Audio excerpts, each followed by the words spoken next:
ဟုတ်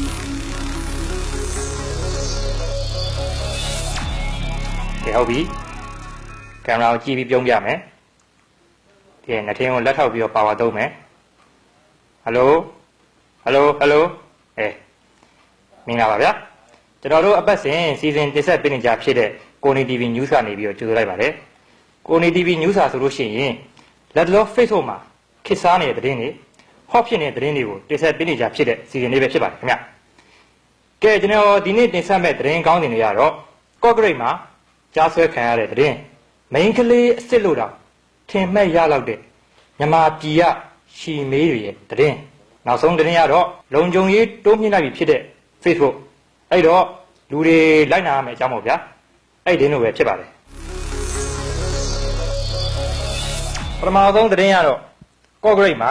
ကြားဆွဲခံရတဲ့သတင်းပဲဖြစ်ပါတယ်သတင်းရတဲ့တော်တော်ဟိုးလေးကြော်ဖြစ်သွားတဲ့သတင်းမှာအဲ့ကြားဆွဲခံရတဲ့ကိစ္စမှာကြားကြိုက်ခံရတဲ့လူနာထက်ပေါ့ဗျာကြားပူပြီးတော့လူရဲ့စိတ်ဝင်စားမှုကိုရနေပါတယ်ခင်ဗျအဲ့လိုကြားပေါ်မှာစိတ်ဝင်စားမှုရနေတဲ့ချိန်မှာလည်းတချို့ကလည်းကြားကိုအရှင်ဖမ်းနေတယ်လို့လည်းပြောကြတယ်တချို့ကလည်းကြားကိုအသေးဖမ်းနေတယ်ဆိုပြီးပြောကြတယ်အဲ့မှာနှစ်ဖက်ကွဲသွားတယ်အဲ့လိုအဲ့ကိစ္စပေါ်မှာနှစ်ဖက်ကွဲသွားတဲ့ပုံမှာမူတည်ပြီးတော့ Facebook ပေါ်ကဆရာကြီးနှစ်ဦးကလည်းခုလိုပဲ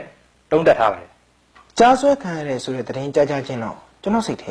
ဲပါလားပေါ့ကျောင်းနေနဲ့ပြောရမယ်ဆိုရင်ကိုကြီးစဉ်းစားကြည့်ဗျာဟိုကြားလူနှစ်ယောက်ကြိုက်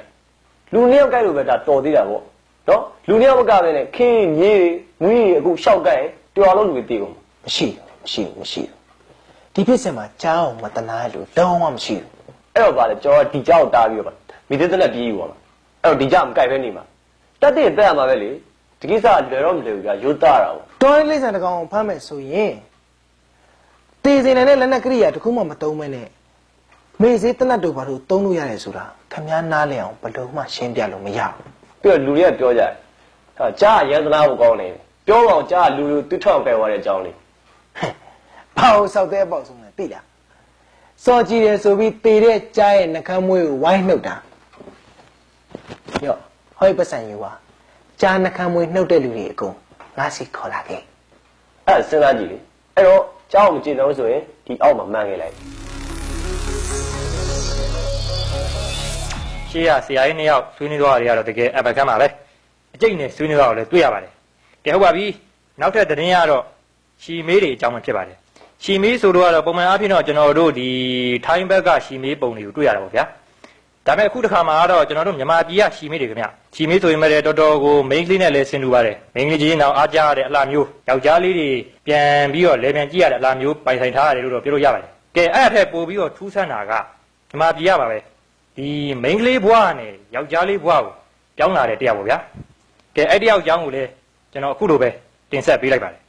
ဟာဒီလိုမျိုးမိန်းကလေးဘွားကနေပြီးတော့ယောက်ျားလေးဘွားကိုဒီလိုပြောင်းနေဆိုတာခက်ခဲတယ်ကြမ်းတမ်းတယ်လို့လူတွေထင်ကြမယ်ပေါ့နော်ဒါပေမဲ့ကျွန်တော်ပြောတဲ့နီလန်းလေးအတိုင်းလိုက်လို့မယ်ဆိုရင်တော့လွယ်ကူကူနဲ့ပြောင်းလို့ရမှာပါပထမဆုံးကျွန်တော်စပင်တို့ကိုချွတ်လိုက်ပါတယ်ဒုတိယအနေနဲ့ကျွန်တော်မိန်းလိမ့်ထားတဲ့မိတ်ကပ်တွေကိုကျွန်တော်ဖြတ်လိုက်ပါတယ်နောက်ဆုံးတစ်ခုကတော့ကျွန်တော်မိန်းကလေးအဝတ်စားတွေကိုချွတ်ပြီးတော့ယောက်ျားလေးအဝတ်စားလဲလိုက်ပါတယ်ခင်ဗျာအဲ့ဒီအတိုင်းလုပ်မယ်ဆိုရင်တော့မိန်းကလေးဘဝကနေယောက်ျားလေးဘဝကိုလွယ်ကူကူနဲ့ပြောင်းလို့ရမှာဖြစ်ပါတယ်ခင်ဗျာကဲအခုကျွန်တော်နောက်ဆုံးသတင်းကိုကြေညာပါတော့မယ်နောက်ဆုံးသတင်းကတော်တော်လေးအရေးကြီးပါတယ်ဒီ Facebook ကိုတုံးနေတဲ့လူတွေအားလုံးနဲ့လည်းတက်ဆိုင်ပါတယ်အဲ့ဒါဘာလဲဆိုတော့အခု Facebook ကလုံခြုံရေးတွေတော်တော်ကြီးကိုတိုးမြင့်နိုင်တယ်ဆိုတဲ့သတင်းပါဘာဖြစ်လို့လဲဆိုလို့ရှိရင်ကျွန်တော်တို့ဟိုးရင်တုန်းက Facebook တုံးလို့ရှိရင် user name မှာ cutie candy လေးချစ်ပါတယ်မောင်ကိုပဲအဲ့လိုနာမည်လေးပေးလို့ရတယ်ဒါပေမဲ့အဲ့နောက်ပိုင်းမှာ Facebook ကလုံခြုံရေးကိုတဆင့်တိုးမြင့်လိုက်တယ်အဲ့လိုတိုးမြင့်လိုက်တော့အဲ့လို cutie candy လေးတွေချစ်ပါတယ်မောင်ကိုတွေဆိုတဲ့နာမည်တွေကိုပေးလို့မရတော့ဘဲနဲ့မှတ်ပုံအနေနဲ့ကနာမည်ရင်းတွေကိုပေးမှပဲ Facebook ကလက်ခံတာဖြစ်တယ်ဒါပေမဲ့အခုလက်ရှိအချိန်မှာ Facebook ကသူ့ရဲ့လုံခြုံရေးကိုပို့ပြီးတော့တိုးမြင့်လိုက်ပါတယ်အဲ့ဒါဘယ်လိုလဲဆိုတော့မှတ်ပုံတင်နာမည်နဲ့တင်ပေးလို့မရတော့ဘူးကိုယ့်ရဲ့မိဘအုပ်ထင်းသူနာမည်ပါထည့်သွင်းပြီးတော့ပေးရမှာဖြစ်ပါတယ်ကဲနားလည်အောင်ကျွန်တော်ဥပမာပေးပြီးပြောရမယ်ဆိုရင်တော့ဗျာဦးတောင်းစိန်သားအကြီးလားအလက်လားအလက်ကောင်ဆိုလို့ရှိရင်ဦးတောင်းစိန်သားအလက်ကောင်အဲ့လိုမျိုးပေးရတယ်ကဲပြီးလို့ရှိရင်မတောင်းညွန့်သမီးနို့ညာအဲ့လိုမျိုးပေါ့ကိုယ့်ရဲ့နာမည်တွေမိဘရဲ့နာမည်တွေနာမကဘူး ကိုယ့်ရဲ့မွေးချင်းမှာဥမာအကြီးဆိုအကြီးအလက်ဆိုလက်အဲ့လိုမျိုးပေးမှတာ Facebook ကလက်ခံမှာပဲဖြစ်ပါတယ်ကဲတချို့ဆိုရင်လည်းအဲ့လိုနာမည်လေးတွေပြောင်းလာတာကိုလည်းတွေ့ရပါတယ်ကဲဟုတ်ပါပြီ